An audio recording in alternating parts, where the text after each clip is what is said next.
Hey everyone, Chris Dennison here from Dirt Rider Magazine. I'm joined by Ricky Yorks and Chris Kiefer, and the purpose of today's little chat is to talk about the 2013 Honda CRF450R in context of the greater 2013 450 MX Shootout. So Kiefer, why don't you lead it off? Tell us about the bike. It's got a new air fork, it's got twin pipes, and it looks like a beast. What do you think? Yeah, all new bike. It's a great looking bike, I think. It's one of my favorite, looking bikes for the year. Overall, right when I hopped on it, feel comfortable right away. Same old Honda is like feeling, you feel real comfortable, you get on it, you can ride it, fast right away. Motor, maybe a little bit down on power compared to the other bikes, but really easy to ride, and to me that's key. I still would like to see a little bit more bottom end pull, so I will, do some stuff to it to try to get some of that later on, but maybe the average consumer can map it a little bit different and, stick some mufflers on it and get some of that back. Chassis feeling, corner's great, love how it corners. With the new air fork, the cool thing about that, we talked about it before, is adjustability. You can get on it, stock's 33. Oh, I'm going to, a different track. I need to raise the air pressure to stiffen it up. I need to lower it because it's getting rougher. I need some more comfort. That's a great feature.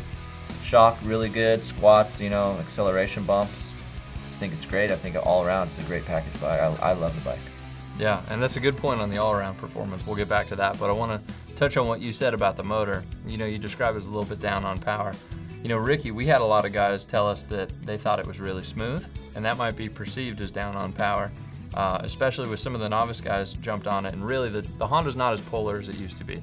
Remember a couple of years ago, some dudes would just absolutely hate the bike when other guys loved it. Seemed like this year, all around, got along okay with everybody. What's your take specifically with the motor? It's definitely smooth and rolls on real mellow. Not an aggressive, hard-hitting bike, but I think for the average guy, that's good for a 450. It's easy to throw a leg over the bike and just ride it.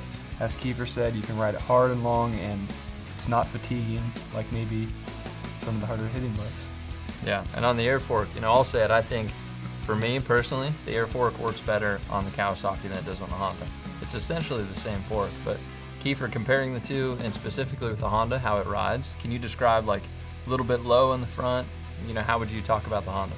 I think it is a little low in the front. It's not as bad. It's not as stink bug as like when they came out with the 09 bike. It's definitely not like that feeling. I think it is a little low, but that's the beauty of it. In 09, you couldn't raise the fork up. Now, if it's a little low for you, you can.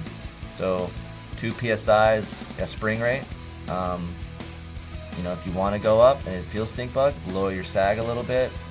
They recommend 102. I've gone in my settings to maybe to 106 sometimes to kind of balance it out with 35 PSI. And to me, it felt really balanced, especially on tracks with hills and stuff. So that's the beauty of the air fork. And like I said, the KYB and the Honda both have the air fork, and there are, like you like the KYB air fork better. To me, it's about the same. What about you, Ricky? Are you drinking the Honda Air Fork Kool-Aid yet, or not a believer? No, I like it. Like Kiefer said, great points, great adjustability. You can really fine-tune it for the cost of the pump, whatever that is from Honda. Infinite amount of spring changes in your forks you can change. I actually did prefer the comfort of the KYB Air Fork better than the Honda. Not saying that the Honda fork is bad, but I just like the Kawasaki fork better. And to make a point real quick too on the air fork, I think a lot of companies are making pumps that aren't really accurate.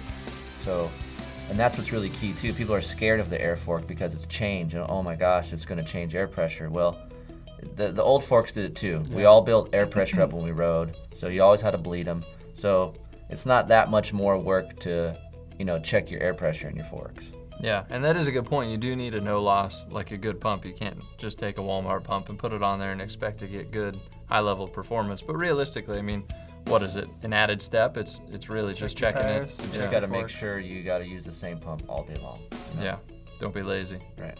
So from a cornering perspective, we thought the bike was pretty consistent, and also handling in the air. A lot of guys said they like to whip the Honda. It feels pretty lightweight. Turn initiation for me was really good. I could come in and just lean, and it would stay super planted through stuff. Ricky, how do you feel just about the overall cornering? It's definitely light, nimble, Actually, it was for me the nimblest, lightest feeling bike of all the 450s. I'm not sure on a scale if it was the lightest, but it translated into the ride feeling the lightest. It cornered almost as good as the Suzuki, but it had the added stability more like the Cowie. So that's something I definitely look for in a bike that corners good and is stable in the straight. So kind of all-around package. Yeah, stability is key, and I think too on a fit and finish front. I mean, look at it, it's a cool bike. The twin pipe is awesome. That turns a lot of heads just when we take it out to the track. And do you think stand out positive or negative for you, Kiefer, just in terms of the little accessories on the bike and some of the finer points of it? Yeah, I think it's cool. The mufflers are definitely an added feature on the bike. I think it's cool that they're tucked in the side panels like the old school two-strokes used to be. You never could see the silencer. In this case, the muffler, so you really can't see them. Kind of bummed on the white rear fender. I'd rather have a red rear fender, but that seems to be the case with everything this year. So yeah, overall I think it's great. I don't really see a benefit on the track with the dual mufflers. I can't tell the difference. I haven't tried a back-to-back comparison to really feel it, but I don't think it's that huge of a difference. So, but overall I like the bike and I like the looks of the bike. Yeah, it's a good package and something we talked about too, Ricky.